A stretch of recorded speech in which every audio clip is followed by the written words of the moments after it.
আসসালামু আলাইকুম রাহমাতুল্লাহি ওয়া বারাকাতুহু।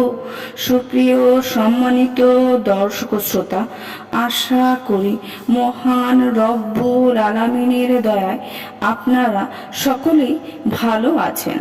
সুপ্রিয় সম্মানিত দর্শক শ্রোতা, আল্লাহ পাক রব্বুল আলামিনের ৯৯টি নাম রয়েছে। প্রতিটি নামেরই রয়েছে আলাদা আলাদা ফজিলত। সুপ্রিয় সম্মানিত দর্শক শ্রোতা, আল্লাহ পাক নিজেই বলে দিয়েছেন, উদুনি আস্তাজিব লাকুম, আমাকে ডাকো, আমি তোমাদের সেই ডাকে সাড়া দিব। অন্যত্র এক আয়াতে আল্লাহ পাক বলেছেন কিভাবে ডাকবে। আল্লাহ পাক নিজেই শিখিয়ে দিয়েছেন, অলিল্লাহিল আসমাউল হুসনা ফাদউহু বিহা, আল্লাহর সুন্দর সুন্দর নাম রয়েছে, তোমরা সেই নামসমূহে ডাকো। সূরা আরাফ ১৮০ নম্বর আয়াত। সুপ্রিয় সম্মানিত দর্শক শ্রোতা, আজকে আল্লাহ পাকের একটি নাম নিয়ে হাজির হয়েছি। সেই নামটি হচ্ছে ইয়া মুতাআলি।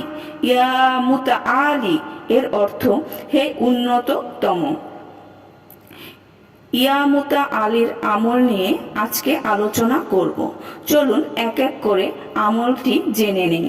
প্রথম নম্বরে যে আমলটি রয়েছে, যদি কোনো স্ত্রী লোক ঋতুকালীন সময়ে কষ্ট পায়, তাহলে সে যেন এই এসএম মোবারক প্রত্যহ ১২১ বার পাঠ করে, ইনশাআল্লাহ তার ঋতুকষ্ট থেকে মুক্তি পাবে। সুবহানাল্লাহ।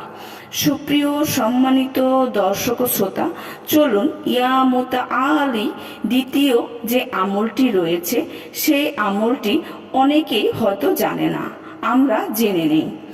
এক খণ্ড ত্রিকোণ বিশিষ্ট কাগজের প্রতি কোণে ৩ বার করে মোট ৩ কোণে ৯ বার এই এসএম মোবারক লিখে লোহার মাদুলিতে ভরে ঘরের চৌকাঠের সাথে বেঁধে দিলে চোর ও ঘর থেকে কোনো বস্তু চুরি করে নিতে পারে না।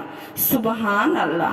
সুপ্রিয় সম্মানিত দর্শক শ্রোতা, চলুন আমরা বেশি বেশি এই আমলটি করি। আজকের মতো আমলটি এই পর্যন্তই। আশা করি আমলটি ভালো লেগেছে। যদি আমলটি ভালো লেগে থাকে, অবশ্যই চ্যানেলটি সাবস্ক্রাইব করবেন, লাইক করবেন, কমেন্ট করবেন এবং বেশি বেশি শেয়ার করে দিবেন। সবাই ভালো থাকবেন। আল্লাহ হাফেজ।